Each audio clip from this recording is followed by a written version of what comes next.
ভূগোলের আজকের ক্লাসে আমরা প্রাকৃতিক ভূগোলের একটা বিশেষ অংশ নিয়ে আলোচনা শুরু করব। এই অংশটা হচ্ছে হিমবাহ বা গ্লেসিয়ার। তো আজকের এই ক্লাসে আমরা ডিটেলসে হিমবাহ সম্পর্কে বিস্তারিত ধারণা, শ্রেণীবিভাগ, ভূমিরূপ এবং ছোট ছোট কিছু পয়েন্ট আলোচনা করব। এই ক্লাস আসন্ন railway, NTPC, level one, WBCS ও পিএসসি সহ যে কোনো পরীক্ষার জন্য কিন্তু গুরুত্বপূর্ণ। প্রচুর ইনফরমেশান আছে। প্রাকৃতিক ভূগোল কিন্তু একইভাবে আঞ্চলিক ভূগোলের মতোই গুরুত্বপূর্ণ। ঠিক আছে, চল দেখে নাও। প্রত্যেকে হেডিং করো হিমবাহ বলে। খাতা ভালো করে নোট করো। আমি কিন্তু দেখে নাও গ্রুপে যে ভারতের যে ভূগোল, ওর আর দুটো টপিক বাকি আছে, সেটা বাদ দিয়ে কিন্তু সমস্ত রেকর্ডিং দিয়ে দিয়েছি। তোমরা কিন্তু খাতাতে 23খানা ক্লাস, 23খানা ক্লাস চাইলে কিন্তু 7 দিনে কমপ্লিট করাই যায়।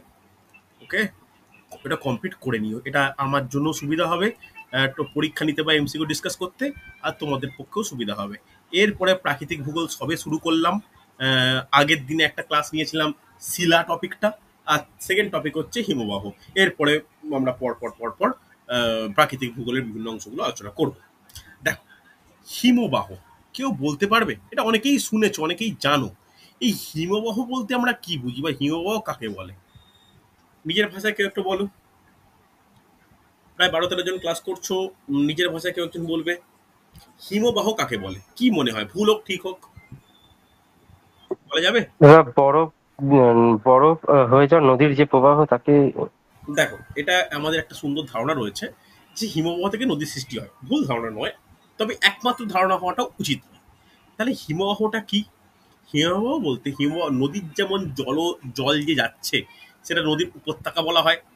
একইভাবে কোনো একটা সুনির্দিষ্ট উপত্যকা বরাবর মাধ্যাকর্ষণের প্রভাবে ধীরে ধীরে সুবিশাল বরফের স্তূপের সঞ্চালনকে হিমবাহ বলা হয়। ঠিক আছে, চলমান সুবিশাল বরফের স্তূপ, এইটা নোট ডাউন করে নাও। চলমান কথাটা কিন্তু ইম্পর্টেন্ট। চলমান সুবিশাল বরফের স্তূপ, সুবিশাল বরফের স্তূপ। ওকে, সুবিশাল বরফের স্তূপ, চলমান কথাটার তলায় আমি হাইলাইট করলাম, কারণ এটা হিমবাহের একটা গুরুত্বপূর্ণ বৈশিষ্ট্য বটে। ঠিক আছে, এইবার একটু এ নিয়ে আলোচনা করা প্রয়োজন, হিস্ট্রি নিয়ে আলোচনা করা প্রয়োজন। হিস্ট্রি বলতে কি, যে উৎস, এই হিমবাহ নামটা বা গ্লেসিয়ার নামটা এরকম এসছে কেন, ভালো করে শুনে রাখো। যে ল্যাটিন শব্দ গ্লাসিস থেকে এই কথাটা এসছে, নোট ডাউন করে নাও। ল্যাটিন শব্দ, ল্যাটিন শব্দ গ্লাসিস থেকে এই কথাটা এসছে। ওকে, যে গ্লাসিস শব্দটার অর্থ কি, গ্লাসিস কথাটার অর্থ কি? এর অর্থ হচ্ছে আইস বা বরফ। এর অর্থ হচ্ছে আইস বা বরফ। ওকে, এরপর চলো।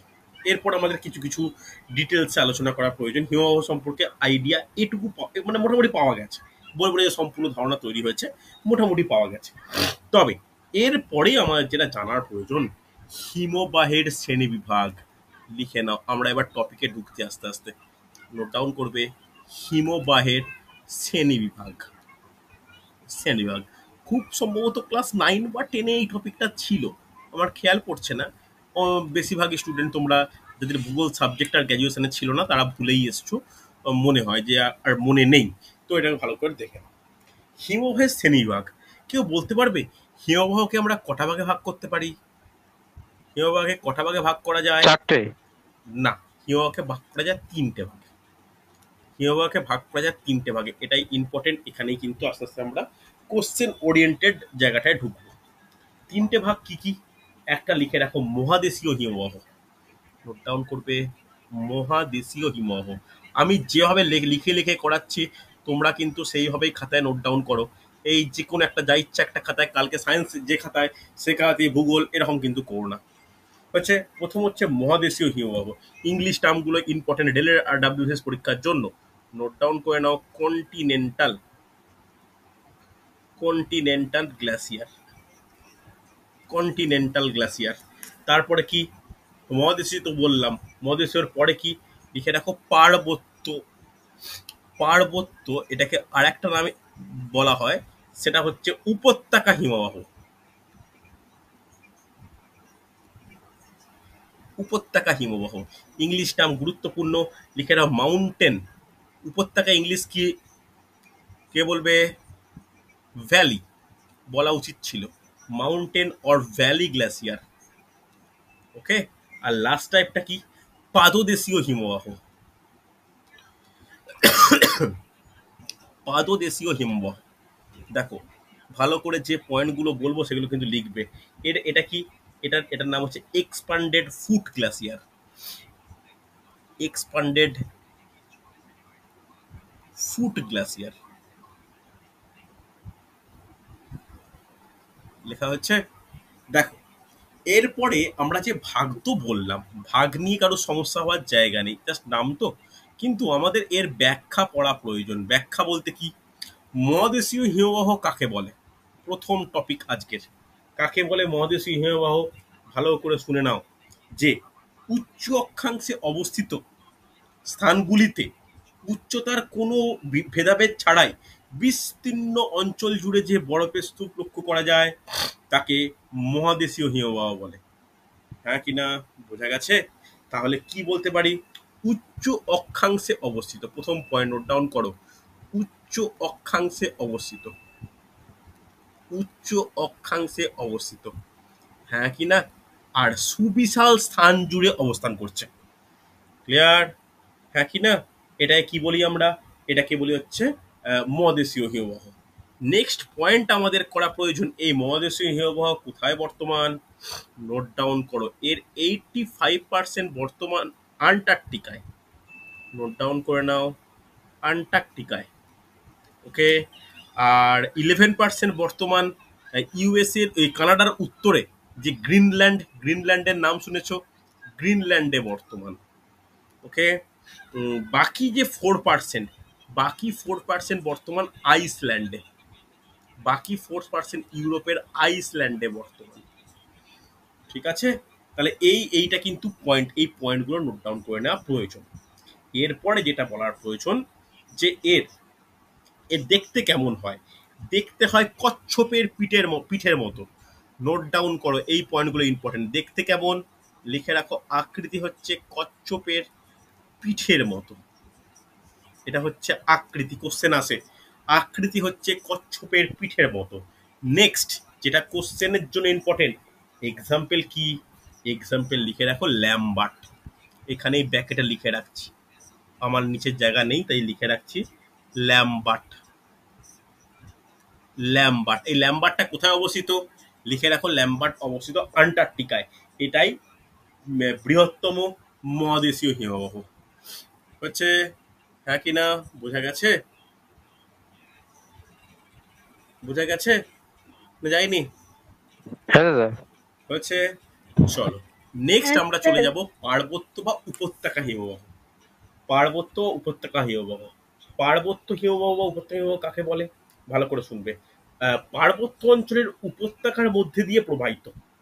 লিখে নাও, যে পার্বত্য অঞ্চলের উপত্যকার মধ্যে দিয়ে প্রবাহিত। জাস্ট পয়েন্ট নোট ডাউন করো, পার্বত্য অঞ্চলে অঞ্চলে উপত্যকার মধ্য দিয়ে প্রবাহিত, উপত্যকার মধ্য দিয়ে প্রবাহিত। ওকে, এই রকম হিমবাহকে কি বলা হয়? মাউন্টেন গ্লাসিয়ার হচ্ছে। চলো নেক্সট আমাদের জন্য গুরুত্বপূর্ণ, এর অবস্থান কোথায়। দেখো, এর অবস্থান বলতে যে কোনো বড় পর্বতশ্রেণী, যেমন হিমালয়, রকি, আন্দিজ, এই সমস্ত জায়গায় কিন্তু এই টাইপের হিমবাহ বর্তমান হচ্ছে। হ্যাঁ কি না? আল্পস, নোট ডাউন করে নাও, আল্পস, আল্পস। চলো এবার ভালো করে শুনবে, খুব গুরুত্বপূর্ণ। এইগুলো কি হয়? এগুলো একটা অবতল প্রকৃতির দেখতে, অবতল। এর আকৃতি কেমন? অবতল। ঠিক আছে, এটা আকৃতি কেমন? অবতল প্রকৃতির।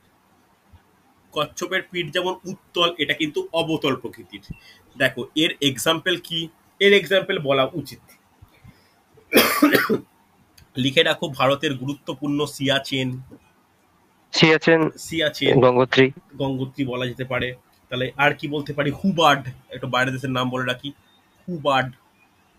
এইগুলো হচ্ছে এর এক্সাম্পল। অনেক এক্সাম্পল আছে, এগুলো হচ্ছে পার্বত্য উপত্যকা হিমবাহের এক্সাম্পল। চল লাস্ট হচ্ছে পাদদেশীয়।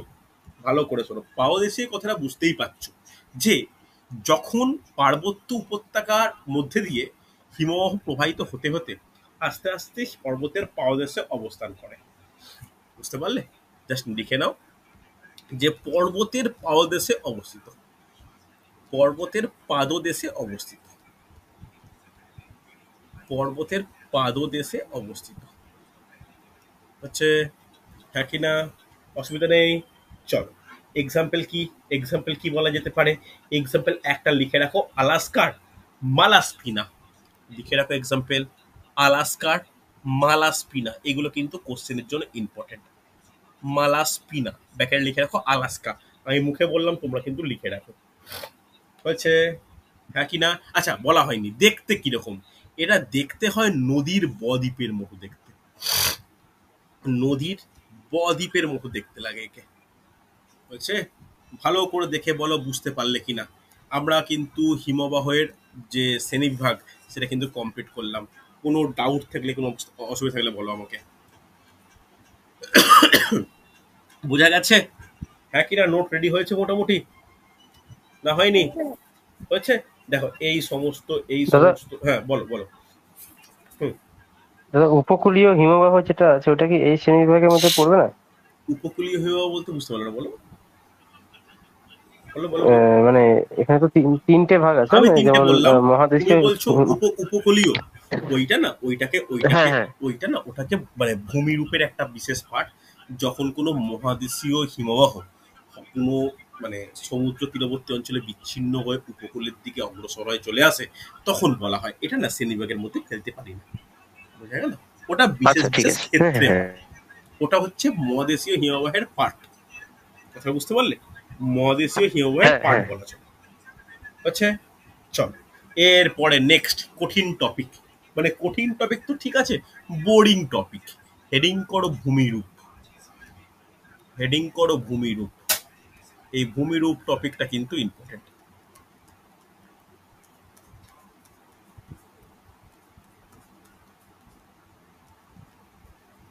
ভূমিরূপ টপিকটা কিন্তু ইম্পর্টেন্ট। দেখো ভালো করে বোঝো, ভালো করে বুঝে নাও এই ভূমিরূপটা কিভাবে সৃষ্টি হয়। দেখো কোনো হিমবাহের ক্ষেত্রে হিমবাহের কাজ মোটামুটি তিন প্রকার: ক্ষয় করা, বহন করা, সঞ্চয় করা। এই ক্ষয় করা, বহন করা, সঞ্চয় করা যাই বলি না কেন, এই ক্ষয় কার্য আর সঞ্চয় কার্যের দরুন কি সৃষ্টি হয়? এই ক্ষয় কার্য আর সঞ্চয় কার্যের দরুন কি সৃষ্টি হচ্ছে? ভূমিরূপের সৃষ্টি হয়। মনে থাকবে? বহনের জন্য তো কোনো কিছু হয় না, বহন মানে তো প্রবাহিত হওয়া। তাহলে আমরা সাইড একটা ছোট্ট জিনিস রেডিং করে নাও যে কাজ বলে, ছোট করে কাজের জায়গায় তিনটে পয়েন্ট। 1 নম্বর লিখে রাখো বহন করা, 2 নম্বর লিখে রাখো ক্ষয় করা, 2 নম্বর লিখে রাখো ক্ষয় করা, আর 3 নম্বর কি? 3 নম্বর হচ্ছে সঞ্চয় করা। এরপর তার মধ্যে তোমরা শেষ দুটোর তলায় একটু স্টার দিয়ে রাখো। এই ক্ষয় করা আর সঞ্চয় করার ফলে বিভিন্ন ধরনের ভূমিরূপ সৃষ্টি হয়। তো আমরা এটাকে এইভাবে লিখতে পারি। প্রথমে দেখো সঞ্চয় কার্য, ক্ষয় কার্য। হেডিং করো ক্ষয় কার্য আর হচ্ছে সঞ্চয় কার্য। ক্ষয় কার্য, সঞ্চয় কার্য।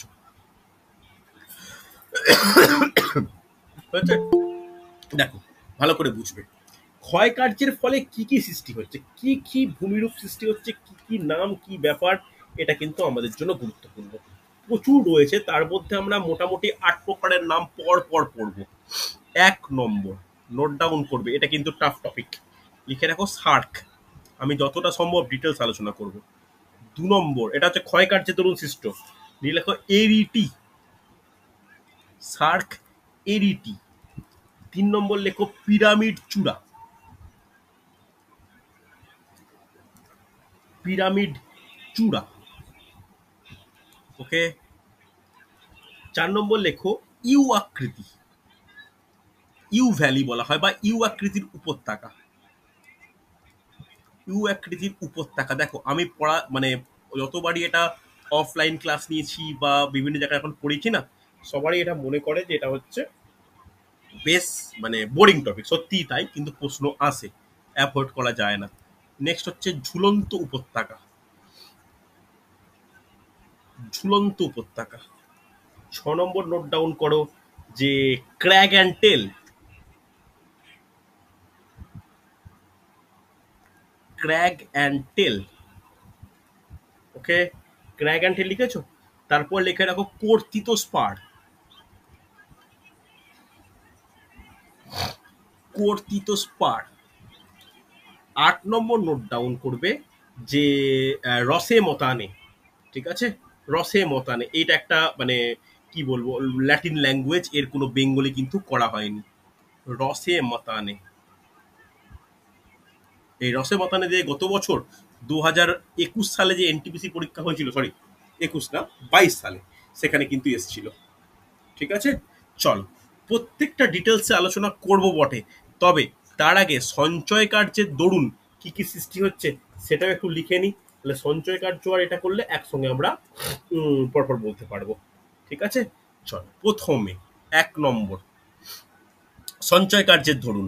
লিখে রাখো গ্রাব রেখা, বা অনেক যাকে বলি আমরা গ্রাব রেখা বা গ্রাব রেখা, বা যাকে ইংলিশে কি বলে জানো, মোরায়েন বলে বা মোরেন বলে। মোরাইন। ঠিক আছে, চলো এই গ্রাফ রেখার আবার অনেক ভাগ ডাক আছে, অত গ্রাফ রেখার মতো অত ভাগের দরকার নেই জানার। নেক্সট নোট ডাউন করো ড্রামলিন। শুনেছো তোমরা? একটু একটু আবছা আবছা মনে আছে মেবি। ড্রামলিন। ড্রামলিনের হ্যাঁ পর স্যার। লিখে রাখো আগামুখ। এই আগামুখ স্টার দিয়ে রাখছি কেন পরে বলছি। আগামুখ ডাব্লিউবিসিএস এর কোশ্চেন। আগামুখ। 4 নম্বর নোট ডাউন করো এসকার। এসকার হচ্ছে।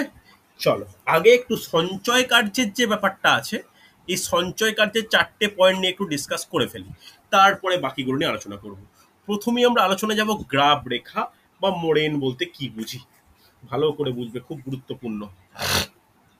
এই গ্রাফ রেখাটা কি ভালো করে বুঝো। দেখ, এটা কিন্তু এই যে মোড়েন যে কথাটা, এটা হচ্ছে একটা ফরাসি ল্যাঙ্গুয়েজ, যার অর্থ কি মাটি ও দানাদার প্রস্তুত দ্বারা গঠিত নদীর তীর।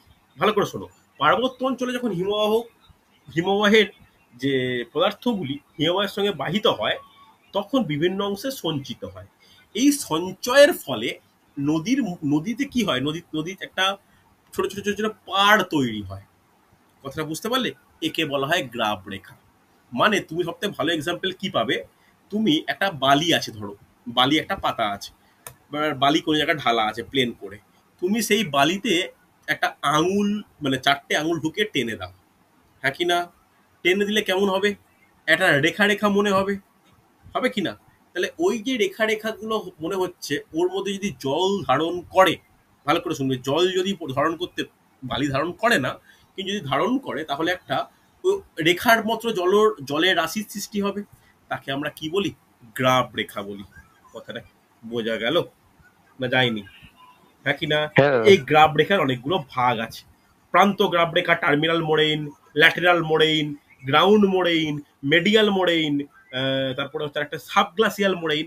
এত ডিটেলসে ঢুকতে হবে না, জানার দরকার কোনটা, এই গ্রাফ রেখা কোথায় দেখা যায় বলা যাবে?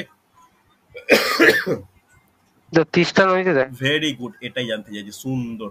তিস্তা অববাহিকা, এটাই আমাদের কম্পিটিটিভ কোশ্চেন। তিস্তা অববাহিকা। নেক্সট হলো ড্রামলিন। ড্রামলিন কি? ড্রামলিন কথার অর্থ হচ্ছে ঢিপি। লিখে রাখতে বলে, যারা বলছিল লিখে রাখো। ড্রামলিন কথার অর্থ হচ্ছে ঢিপি। হিমবাহ যে অঞ্চল দিয়ে প্রবাহিত হচ্ছে, সেখানে ক্ষয়জাত পদার্থগুলো সঞ্চিত হয়ে উল্টোনো নৌকা বা উল্টোনো চামচের আকৃতির একটা ঢিবি তৈরি হয়। এগুলোকে কি বলা হয়? ড্রামলিন বলা হয়। কোশ্চেন আসে, ড্রামলিন কোন দেশে লক্ষ্য করা যায়? কে বলবে? লিখে স্যার রাখো। আয়ারল্যান্ড বা দাদা স্কটল্যান্ডে। ভেরি মার্কিন গুড, যুক্তরাষ্ট্র। পারফেক্ট পারফেক্ট পারফেক্ট, না অ্যান্সার পেয়ে গেছি, স্কটল্যান্ড আয়ারল্যান্ড। সুন্দর, স্কটল্যান্ড আয়ারল্যান্ড। বলো ড্রামল্যান্ড কাকে বলে, বোঝা গেছে? সঞ্চয় হচ্ছে, এই সঞ্চিত পদার্থগুলো যদি উল্টোনো চামচের মতো বা উল্টে যাওয়া নৌকার মতো একটি ধারণ করে, তাকে বলা হয় ড্রামলিন। ঠিক আছে, হ্যাঁ কি না? ভালো করে শোনো, বোঝা গেছে? এগুলো কিন্তু মানে কোশ্চেনের জন্য ইম্পর্টেন্ট। এবার চলে এসো আগামুখ। এই আগামুখ এটা হচ্ছে একটা মানে নর্মাল বেঙ্গলি কথা একটা। এটাকে আর একটা ভাষাও বলা হয় ভ্রমিত শিলা। হ্যাঁ কি না? ভ্রমিত শিলা। ইংলিশ টার্মটা জেনে রাখা প্রয়োজন। ইংলিশ টার্মটা হচ্ছে এরাটিক। ERRATIC, এরাটিক। দেখো এটা নিয়ে না বিভিন্ন ব্যাপার স্যাপার তৈরি হয়, আলোচনা আসে, বিভিন্ন বিশ্বাস, বিভিন্ন ধর্মীয় কথাও এই আগামুখের রেসপেক্টে তৈরি হয়। তবু একটা জিনিস কিন্তু আমার বলা প্রয়োজন, এই আগামুখটা কি। দেখো গ্রাবরেখা বা ড্রামলিন এটা কিন্তু নুড়ি পাথর এইসব দ্বারা সৃষ্ট। কিন্তু তার জায়গায় যদি কোনো বৃহৎ আকৃতির শিলাখণ্ড হিমবাহের পাদদেশে সঞ্চিত হয়ে সঞ্চিত হয়ে বড় শিলাখণ্ড তৈরি করে, তাই শিলাখণ্ডকে আগামুখ বা ভ্রমিত শিলা বলা হয়। বোঝা গেছে? হ্যাঁ কি না? বোঝা গেছে? তোমরা হ্যাঁ দাদা। একটা জিনিস আরেকবার বলে বলি বলে শোনো। গ্রাবরেখা বা ড্রামলিনে যেমন যে মাটি বা প্রস্তর বা গুঁড়ো দানা জিনিস আসছে, সে তার জায়গায় যদি আর প্রস্তরখণ্ডটা যদি শিলা আকৃতির বৃহৎ হয়, তাহলে সেটা ধীরে ধীরে সঞ্চিত হয় বৃহৎ বৃহৎ আকৃতির শিলা তৈরি করতে পারে। সেই শিলাটা এক জায়গা থেকে আরেক জায়গায় মুভ করতে পারে হিমবাহের সঙ্গে সঙ্গে। এই শিলাকে কি বলা হয়? ভ্রমিত শিলা। শিলাখণ্ডকে ভ্রমিত শিলা বা আগামুখ বা এরাটিক বলা হচ্ছে। ঠিক আছে? দেখো তোমরা একটা জিনিস শুনে থাকবে, 2014 সালে উত্তরাখণ্ডে বিশাল হয়েছিল, মানে একটা ভূমিধস বন্যা সৃষ্টি হয়েছিল, শুনে থাকবে। হ্যাঁ কি না? সেই সময় কেদারনাথের মন্দির খুব ক্ষতিগ্রস্ত হয়েছিল, এটাও শুনে থাকবে। মানে মন্দিরের ওই অঞ্চল গোটা কেদারনাথ বদ্রীনাথ ক্ষতিগ্রস্ত হয়েছিল। সেই সময়ে একটা জিনিস লক্ষ্য করা গেছে, এটা অনেকটা আমরা মাইথোলজি বা ধার্মিক বিভিন্ন শাস্ত্র বিষয় সম্বন্ধে ব্যাখ্যা করতে পারি, কিন্তু কখনোই ভূগোলের বড় পাথরটা। হ্যাঁ এই আগামুখকে অগ্রাহ্য করা যায় না। কি বলা হয়েছিল যে একটা বৃহৎ আকৃতির শিলা কেদারনাথ মন্দিরের পিছনে এসে আটকে যায়। যে শিলাতে জলের অত মানে বিস্তীর্ণ জলরাশি আটকে যাওয়ায় বা ওই শিলাতে ধাক্কা লেগে চারদিকে চলে যাওয়ার কারণে কেদারনাথ মন্দিরের কোনো ক্ষতি মানে মন্দির কোনোভাবেই ক্ষতিগ্রস্ত হয় না। ওই শিলাকে ভীমশিলা নামে এখন পূজিত এবং কি ভীমশিলা নামেও প্রতিষ্ঠিত। এবং এটাও আমরা মাইথোলজির মহাভারতের কিছু গল্পের সঙ্গে বা পুরাণের সঙ্গে বা কাহিনীর সঙ্গে আমরা ওই শিলার একটা মানে বর্তমান 2014 সালে ওই শিলার অবস্থানের একটা ব্যাখ্যা করে দিই। কিন্তু এটাও আমাদের জানা উচিত, আগামুখ বা এরাটিক এই রকমই একটা শিলা, যেটা হিমবাহের সঞ্চয় কার্যের দরুন বিভিন্ন অঞ্চলে সঞ্চিত হতে পারে। এবার ওইটার কারণ কি সেটা নিয়ে কিন্তু আমি বলছি না, ওই ধরনের শিলাই কিন্তু এরাটিকের এক্সাম্পল। ঠিক আছে? চল তাহলে এই আগামুখ কোথায় লক্ষ্য করা যায় লিখে নাও। এটা লক্ষ্য করা যায় কাশ্মীরে। ওকে, কাশ্মীরে এরকম অনেক লক্ষ্য করে, তাই এটাকে স্টার দিয়ে রাখলাম। কাশ্মীর। কাশ্মীর ছাড়া কোথায়? কাশ্মীর ছাড়া কানাডা। কানাডা। লাস্ট হচ্ছে এসকার। বলা যাবে এসকার কি, কারো কোনো আইডিয়া আছে? এসকার বলতে কি বুঝি আমরা? এসকার বলতে কি বুঝি? এসকার বলতে কি বুঝি? দাদা ওই মানে হিমবাহ দ্বারা যে বালি হুম, কাঁকর হুম। ইত্যাদি যে মানে অল্প উঁচু যে শৈলশিলা সৃষ্টি হয় ওটা। হ্যাঁ, মানে এখানে কি হয়, কাঁকর বা গুঁড়ো দানা সহজে স্বল্প উচ্চ এবং স্বল্প মানে খুবই ভঙ্গুর প্রকৃতির, যে কোনো কারণে যদি কোনো জলস্তর যায় বা কোনো কিছু যায়, ওই সঞ্চয় কার্য আবার অন্য জায়গায় প্রবাহিত হতে পারে। এই রকম নুড়ি কাঁকর পাথর দ্বারা যে সঞ্চয় কার্য সম্পন্ন হয় হিমবাহের, তাকে এসকার বলা হয়। কম্পিটিটিভের জন্য যেটা গুরুত্বপূর্ণ, এসকার কোন জায়গায় দেখতে পাওয়া যায় বলা যাবে? এসকার কোথায় দেখতে? আয়ারল্যান্ড ফিনল্যান্ড এই ফিনল্যান্ড। সমস্ত এলাকায়। সব থেকে ভালো দেখা যায় ফিনল্যান্ডে। সব থেকে ভালো দেখা যায় ফিনল্যান্ডে। লিখে রাখো ফিনল্যান্ড বলে। ফিনল্যান্ড বলে নোট ডাউন করো। হচ্ছে? দেখো আমার সঞ্চয় কার্যের দরুনে যে টপিকটা বলেছিলাম আমি কিন্তু কমপ্লিট করলাম। নেক্সট চলে এসো ক্ষয় কার্য। ক্ষয় কার্যের মধ্যে প্রথমেই হচ্ছে সার্ক। সার্ক যেটাকে সার্ক বলা হয় বা করি বলা হয়। করি। করি বলতে ইংলিশ ওয়ার্ড কিন্তু, CORRIE। অনেক জায়গায় দেখবে CIR, QUE এরকমও কিন্তু লেখা আছে। ঠিক আছে? এই সার্ক বা করি কি আমাদের জানা প্রয়োজন কিন্তু। ভালো করে শোনো। পার্বত্য হিমবাহের উৎসের ক্ষেত্রে ক্ষয়কার্যের দরুন ক্ষয়কার্যের দরুন যে একটা কি বলবো মানে কিরকম বলা যায় যে একটা গভীর একটা যে অংশ তৈরি হচ্ছে তাকে বলা হয় সার্ক। এটা ক্ষয়কার্যের দরুন আগেরটা হচ্ছে সঞ্চিত হচ্ছিল, এখানে গর্ত গভীরতা এরকম সৃষ্টি হবে। তাহলে বুঝতে পারলে যে হিমবাহের উৎসের ক্ষেত্রে ক্ষয়কার্যের ফলে যে গভীর অংশ সৃষ্টি হয় তাকে সার্ক বা করি বলে। এইটার গভীরতা কিন্তু বিভিন্ন জায়গায় বিভিন্ন হতে পারে। মানে যদি মানে সব থেকে বেশি দেখি 800 মিটার পর্যন্ত গভীর হতে পারে। বোঝা গেছে? চল, এর মধ্যে যেটা গুরুত্বপূর্ণ পয়েন্ট আমাদের নোট ডাউন করে নাও, সব থেকে গভীরতম সার্ক কোনটি? লিখে নাও ওয়ালকট। লিখে নাও ওয়ালকট। কোন দেশে বর্তমান? ওয়ালকট বর্তমান আয়ারল্যান্ড। কুমারী মহাদেব। আয়ারল্যান্ড। ওকে, আয়ারল্যান্ডে বর্তমান। আয়ারল্যান্ডের sorry sorry sorry sorry sorry ঠিক ঠিক ঠিক আমার ভুল বলেছি। Antarctica, sorry sorry sorry extremely sorry. Sorry, Antarctica. Note down করো, নোট ডাউন করো, ভুল বলা হয়ে গেছে। আন্টার্কটিকা। আন্টার্কটিকা লিখে রাখো গভীরতম। দেখো পয়েন্ট কিন্তু অনেকগুলো আলোচনা হচ্ছে। গভীরতম সার্ক। চলো এরপর আমরা কি আলোচনা করব? Arete, English word. এরিটির বাংলা বলতে পারবে? এরিটির বাংলা হচ্ছে হিমশিরা। হিমশিরা, এরিটি। এই এরিটি বা হিমশিরা কি? কারো কোনো আইডিয়া? এরিটি বা হিমশিরা কি?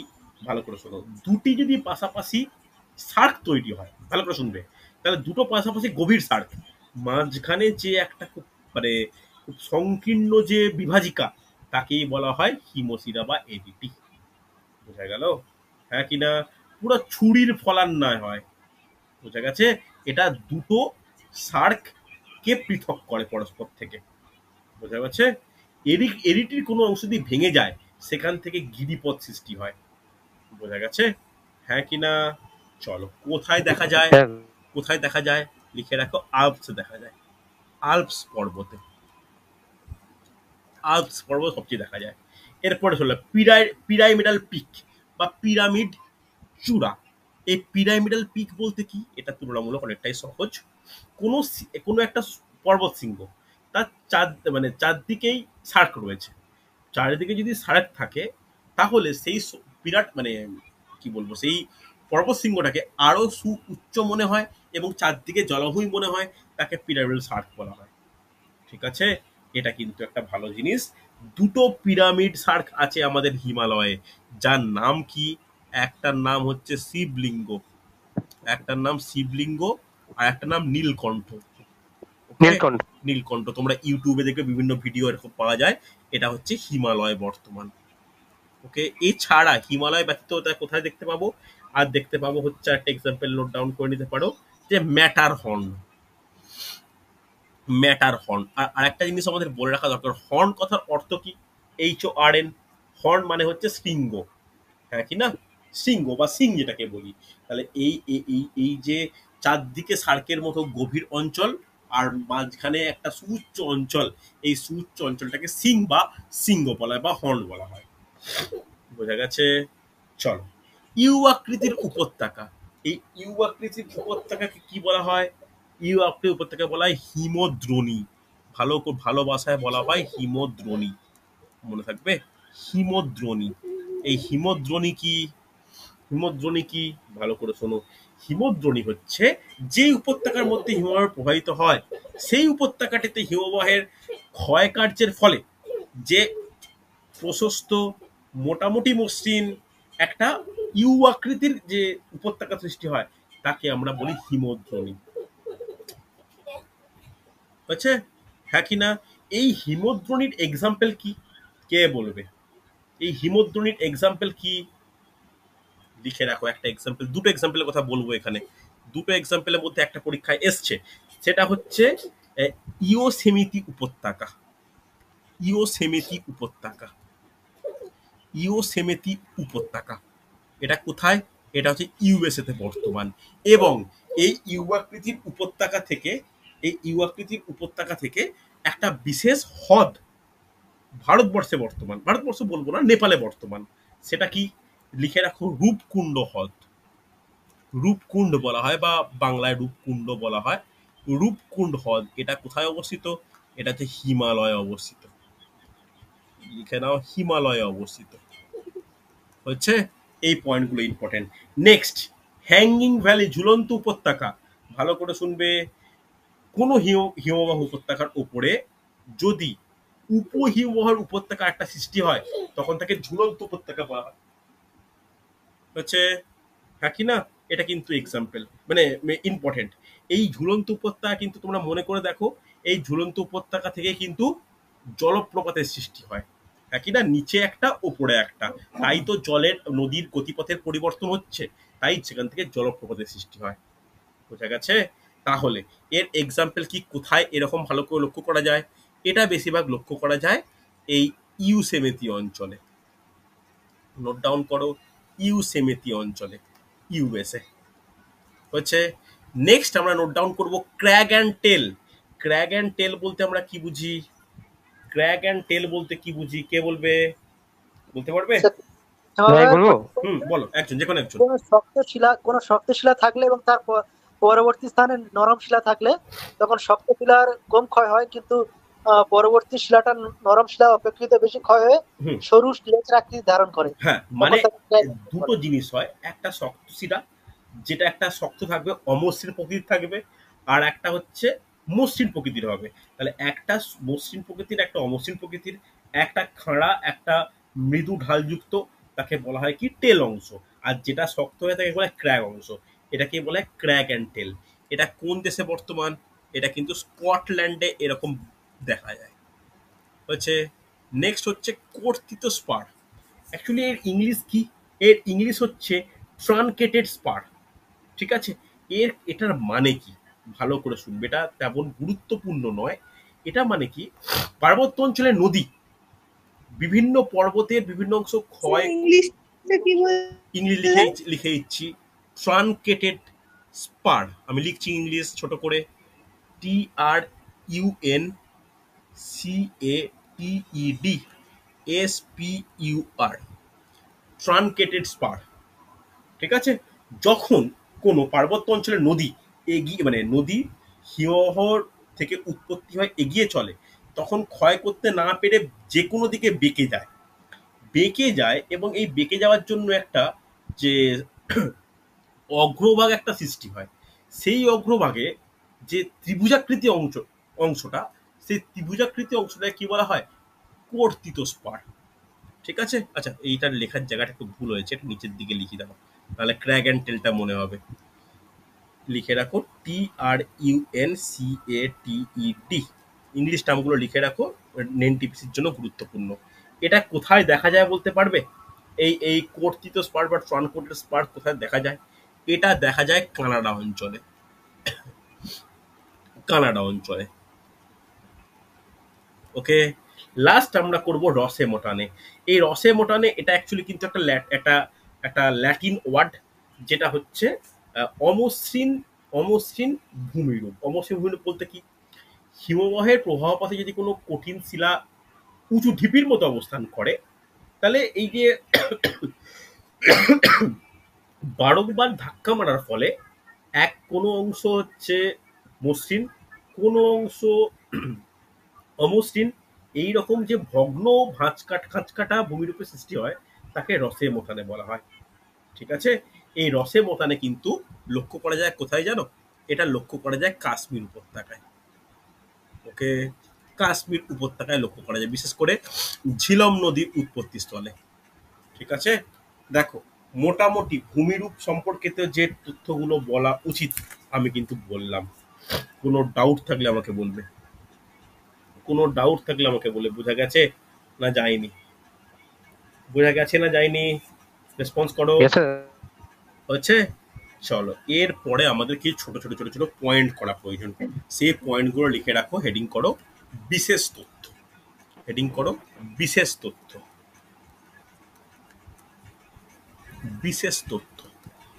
এই বিশেষ তথ্যগুলো আমাদের জন্য ইম্পর্টেন্ট, কারণ কম্পিটিটিভ এক্সামে তো এমসিকিউটা আসে, তাই এমসিকিউ এর টপিক করার জন্য আমাদের কিন্তু এই জিনিসগুলো ভালো করে করে নেওয়া প্রয়োজন। ঠিক আছে, দেখো বিশেষ তথ্যের মধ্যে প্রথমেই নোট ডাউন করো যে সিরাক নাম শুনেছ। এই সিরাক কি? সিরাক কি ইংলিশে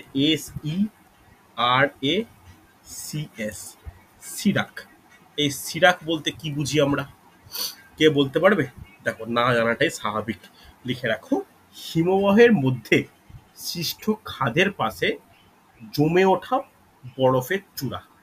লিখে রাখো হিমবাহের মধ্যে হিমবাহের মধ্যে হিমবাহের মধ্যে সৃষ্ট খাদের পাশে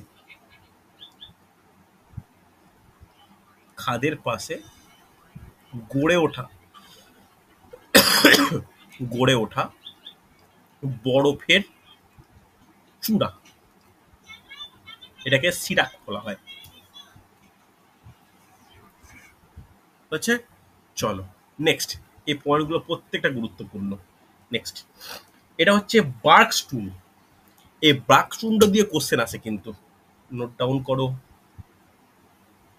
বার্গস্টুন অ্যাকচুয়ালি ইংলিশ ওয়ার্ড, বেঙ্গলিতে লিখছি বলে এরকম একটা কঠিন বেঙ্গলি হয়ে যাচ্ছে। বার্গস্টুন, ওকে। চল, এই বার্গস্টুনটা কি ভালো করে বুঝবে। হিমবাহ ও পর্বত গাত্রের মধ্যে যে গভীর এবং সংকীর্ণ ফাটল। লিখে রাখো হিমবাহ ও পর্বত শৃঙ্গের মধ্যে সৃষ্ট শৃঙ্গ বলতে পর্বত শৃঙ্গ, তোমরা কিন্তু লিখে নাও, পর্বত শৃঙ্গের মধ্যে সৃষ্ট ফাটল। ওকে, এই ফাটলকে বলা হয় বার্গস্টুন। হচ্ছে হচ্ছে লেখা বোঝা গেছে। নেক্সট গুরুত্বপূর্ণ ক্রেভাস। এই ক্রেভাস দিয়ে এনটিপিসিতে কোশ্চেন এসছে, তাই আমি এই টপিকটা এই রেলের ফর্ম বেরোনোর সঙ্গে সঙ্গে করে রাখছি। ক্রেভাস ইংলিশটা নোট ডাউন করে নাও, CREVASSE। এই ক্রেভাস কি কেউ বলতে পারবে? অমিত বলা যাবে? হিমবাহের উপরে যে ফাটল ধরে তখন তাকে ক্রেভাস বলে। হ্যাঁ, ভেরি গুড, পারফেক্ট। লিখে রাখো হিমবাহের ওপরে আড়াআড়ি বা সমান্তরাল ফাটল। আমি আর আড়াল লিখছি না কিছু, উপর ফাটল, এটা কোশ্চেন আছে কিন্তু। হচ্ছে নেক্সট নোট ডাউন করো যে হিমানি সম্প্রপাত। এটা কিন্তু শুনেছো তোমরা কথাটা, হ্যাঁ কি না? এই কথাটা কিন্তু শুনেছো তোমরা 9-10 যখন ছিল, হয়তো শুনেছো, এখন হয়তো ভুলে গেছো, হালকা হালকা মনে আছে। হিমানি সম্প্রপাত, এর ইংলিশটা কিন্তু বড্ড কঠিন। এর ইংলিশে বলা হয় অ্যাভালাঞ্চেস, AVALANCHES, অনেক জায়গায় অ্যাভালাঞ্চও বলা হয়। এই হিমানি সম্প্রপাত কি ভালো করে শোনো। পর্বতের ওপরে হিমবাহ থেকে বরফের স্তূপ যদি প্রচুর বেগে নিচে এসে পড়ে, তখন তাকে হিমানি সম্প্রপাত বলে। লিখে রাখো যে পর্বতের ওপরের হিমবাহ প্রচুর বেগে নিচে এসে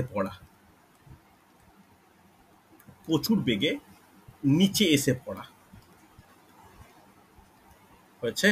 নেক্সট, প্রত্যেকেই কম বেশি জানো এটা, যে হিমরেখা কি? স্নো লাইন, হিমরেখা, বা যাকে আমরা স্নো লাইন বলি, কাকে বলে এটা? এটা বলা উচিত, কারণ হিমবাহ যে পথটা দিয়ে যায় তখন ঘর্ষণের ফলে যে রেখাটা তৈরি হয় সেটাকে। না, এরকম ব্যাপারটা কিন্তু নয়। দেখো, এটা না, এই হিমরেখাটা বা স্নো লাইনটা কিন্তু সম্পূর্ণ কাল্পনিক একটা রেখা। তাহলে এটা বলতে পারি যে কাল্পনিক রেখার ওপরে সর্বদা বরফ জমে থাকে, বা যে রেখার নিচেই বরফ গলে জলে পড়ে যাওয়া শুরু হয়। ঠিক আছে, বুঝতে পারলে? লিখে রাখো যে কাল্পনিক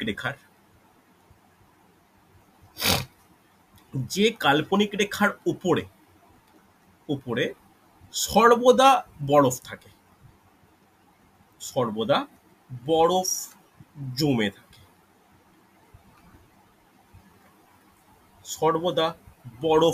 থাকে, ব্যাপারটা উল্টো দিক থেকে হলে তাই হয়, যে নিচে নেমে নিচের দিকে যেখানে বরফ থেকে জল সৃষ্টি হচ্ছে। হ্যাঁ কি না বোঝা গেছে? কোনো অসুবিধা থাকলে বলবে আমাকে। হয়েছে না হয়নি লেখা মানে হলে এটা বলবে। কি থার্মোমিটারের কোনো রেখা? না না না না না, থার্মোমিটার নয়। একটা হিমবাহ, তো হিমবাহ একটা বৃহৎ অঞ্চল জুড়ে অবস্থান করছে, ঠিক আছে। ওর মধ্যে একটা কাল্পনিক রেখা যে অংশ থেকে, ধরো আমি এটা ছবি এঁকে বোঝাচ্ছি, ধরো এটা একটা হিমবাহ, এই হলুদ পেন দিয়ে যেটা আঁকলাম সেটা হিমবাহ। এর মধ্যে একটা রেখা গেছে, ধরো ধরো আমি এই একটা রেখা কল্পনা করলাম। ওকে, কেন কল্পনা করলাম? এই রেখাটার নিচে দেখতে পাচ্ছি আস্তে আস্তে এইখান থেকে জল উৎপন্ন হচ্ছে, কিন্তু ওপরের পাটটা বরফে ইনার্ট রয়েছে, হ্যাঁ কি না? তাহলে নিশ্চয়ই কোনো টেম্পারেচারের ব্যাপার রয়েছে, হ্যাঁ কি না? যে ওই রেখাটার নিচে আস্তে আস্তে সেখান থেকে মানে গলনাঙ্কে পৌঁছে যাচ্ছে, আর ধীরে ধীরে জল উৎপন্ন হচ্ছে, হ্যাঁ কি না? ওই রেখাটাকে বলে হিমরেখা। বোঝা গেছে? রেসপন্স করো। হয়েছে? হ্যাঁ চল, হ্যাঁ স্যার, নেক্সট হচ্ছে এবার আমাদের কিছু টপিক বলতে হবে। টপিক বলতে স্ট্যাটিক জিকে। এর সঙ্গে কিন্তু স্ট্যাটিক জিকে আমাদের আলোচনা করা প্রয়োজন।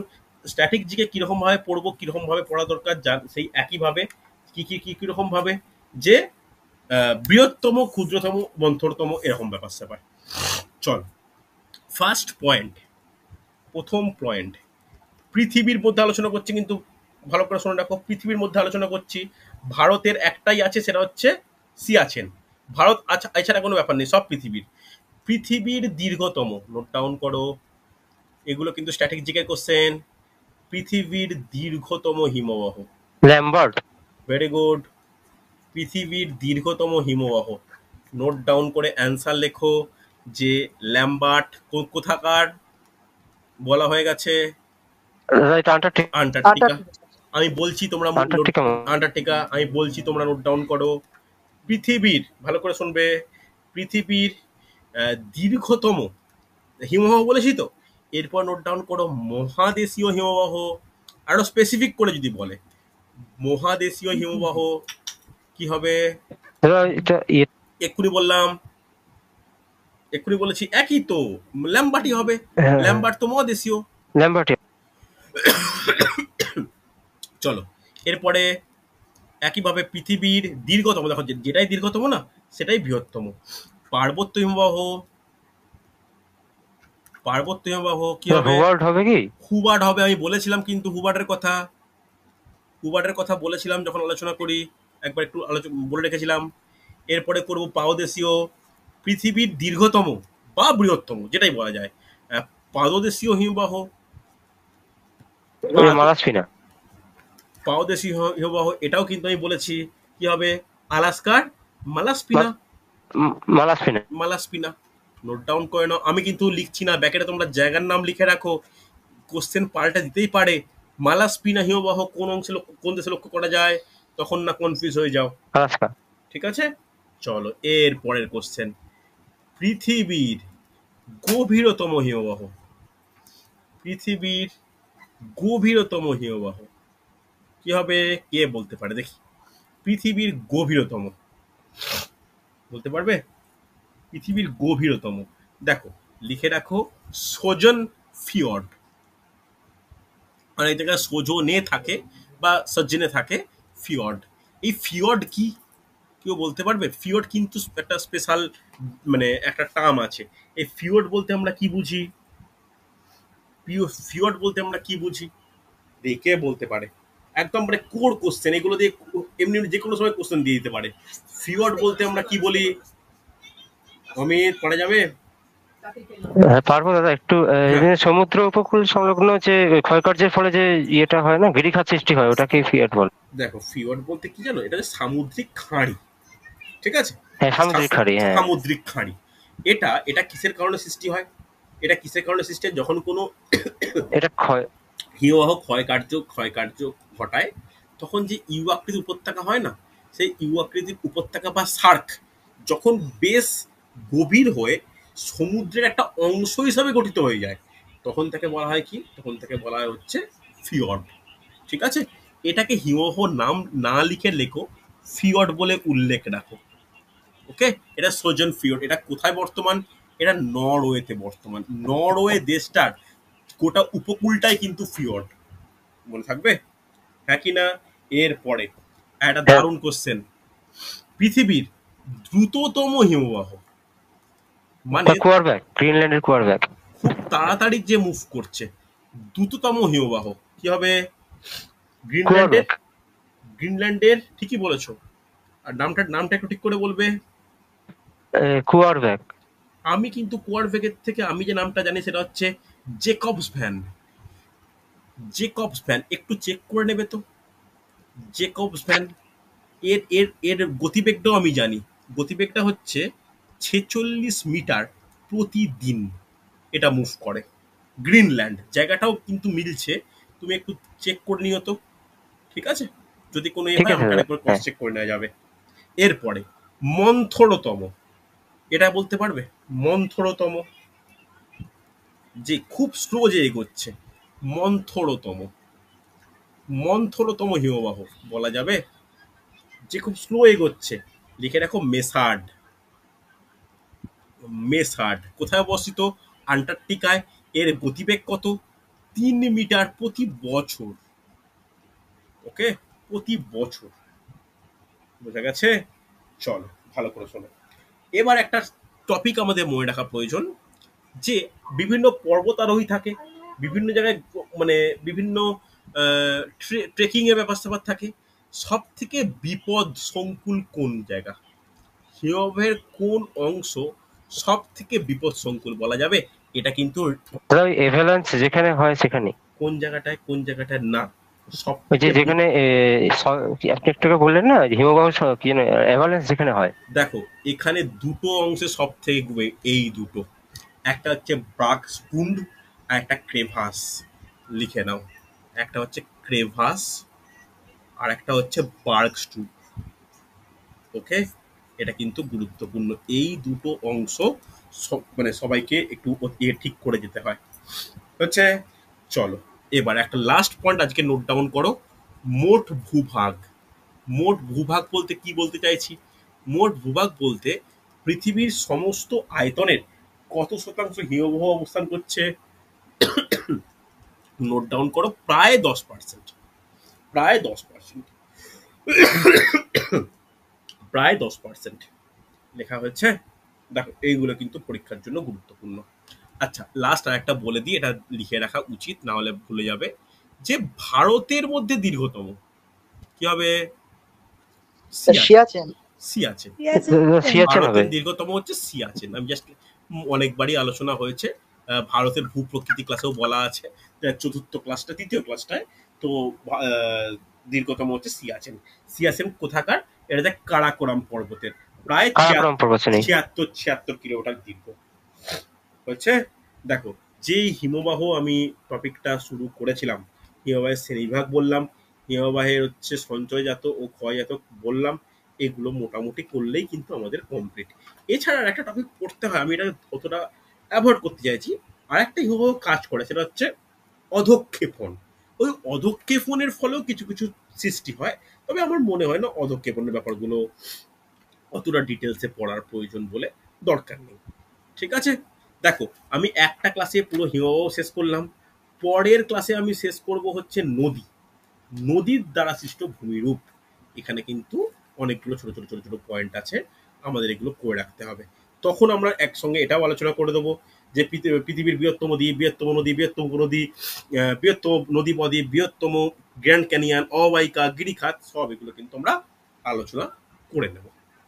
অসুবিধা নেই। চলো তাহলে আজকে এতটাই। আমি কিন্তু ভূগোলের প্রথমেই বলেছি, আবার বলছি, আমি কিন্তু ভূগোলের রেকর্ডিং পাঠিয়েছি। তোমরা টার্গেট নাও, দরকার হলে আমি রোববার ভূগোল পরীক্ষা নেব না। তোমরা টার্গেট নিয়ে গ্রুপে আমাকে জানাও যে হ্যাঁ স্যার আমার 23খানা রেকর্ডিং কমপ্লিট, তারপরে কিন্তু আমি নেব। বুঝতে পারলে? তবে পরীক্ষা দেওয়াটা দরকার, আর পরীক্ষার জন্য টার্গেট নিয়ে ওই রেকর্ডিংগুলো দেখে কভার করাটা ইম্পর্টেন্ট। ঠিক আছে? চলো তাহলে আজকে এতটাই থাক। দাদা বলো। এরপরের দিনে কি বললেন? নদীর দ্বারা সৃষ্ট ভূমিরূপ। হ্যাঁ, এরপরের দিনে ভূগোলের ক্লাস হচ্ছে, প্রাকৃতিক ভূগোলের ক্লাস হচ্ছে, নদীর দ্বারা সৃষ্ট ভূমিরূপ। ঠিক আছে? ঠিক আছে, ওকে। হ্যাঁ।